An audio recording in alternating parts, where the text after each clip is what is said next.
এই যে আমি এটাতে ঝামেলা আছে। আল্লাহ তাআলা মুসা আলাইহিস সালামকে বললেন, মুসা তুমি যে বলছো তুমি জ্ঞানী না, তুমি জ্ঞানী না, তোমার চেয়ে বড় জ্ঞানী আছে। মুসা আলাইহিস সালাম বলে, তাই নাকি? আমার চেয়ে বড় জ্ঞানী কে? দুই নদীর মিলনস্থলে যাও, ওখানে আমার এক বান্দা আছে তোমার চেয়েও জ্ঞানী। উনি গেলেন, যে দেখে সুরঙ্গ, ঢুকে দেখে চাদর গায়ে দিয়ে এক লোক শুয়ে আছে। সালাম দিলেন, আসসালামু আলাইকুম। ওই লোক চাদর আর সরায় না, ভিতর থেকে বলতেছে, ওয়ালাইকুম আসসালাম। তুমি কে? আমি মুসা। বনি ইসরায়েলের মুসা? হ্যাঁ। কেন এসেছো?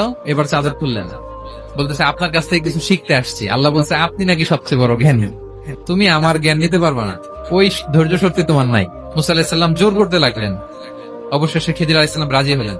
বললেন, শর্ত হচ্ছে আমি যাই করি আর না করি আমাকে কোনো প্রশ্ন করা যাবে না। সফর শুরু হলো। সামনে নদী, এক লোক তাদের নৌকা দিয়ে নদী পার করাই দিল। নদী পারাপারের পর খিজির আলাইহিস সালাম লাঠি দিয়ে নৌকার তলাটা ছিদ্র করে দিলেন। মুসা আলাইহিস সালাম বললেন, এটা আপনি কি করলেন? খিজির আলাইহিস সালাম বলছে, এই যে আমি বলছিলাম না ধৈর্য ধারণ করতে পারবো না, যাও তোমার রাস্তায় তুমি, আমার রাস্তায় আমি। মুসা আলাইহিস সালাম আবার ক্ষমা চাচ্ছেন যে আপনি আমার ক্ষমা করেন, আমি তো ভুলে গেছি। চলতে লাগলেন। হঠাৎ বাচ্চারা খেলতেছে, এক বাচ্চাকে ধরে হত্যা করলেন খিজির আলাইহিস সালাম। এবার তো মুসা আলাইহিস সালাম রেগে গেছে, আপনি করলেনটাকে? খিজির আলাইহিস সালাম বলে, এই যে আমি জানতাম যে তুমি ধৈর্য ধারণ করতে পারবে না। এবার মুসা আলাইহিস সালাম করজোর করতেছে যে this is the last chance, আর আমি প্রশ্ন করবো না। বললেন, ওকে ঠিক আছে।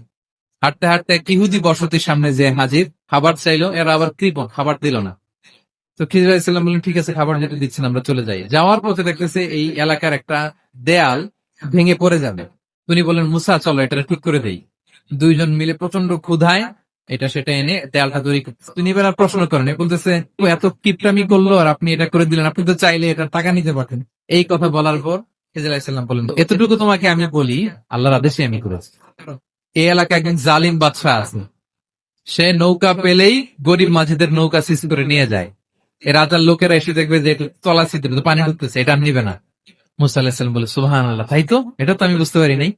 আর ওই ছোট শিশুটাকে হত্যা করছি, ও অনেক বড় জালিম হবে, সে তার মা বাবাকেও জাহান্নামে নিবে, এজন্য আল্লাহর আদেশে আমি তাকে হত্যা করেছি। তাহলে ওইটা বলে, খাবারও দিল না, এদের দেয়াল কেন ঠিক করতে গেলে না? তখন তিনি বললেন যে আসলে এটা একটা ইয়াতীমদের ঘর ছিল, আর এই দেয়ালের নিচে আছে গুপ্তধন।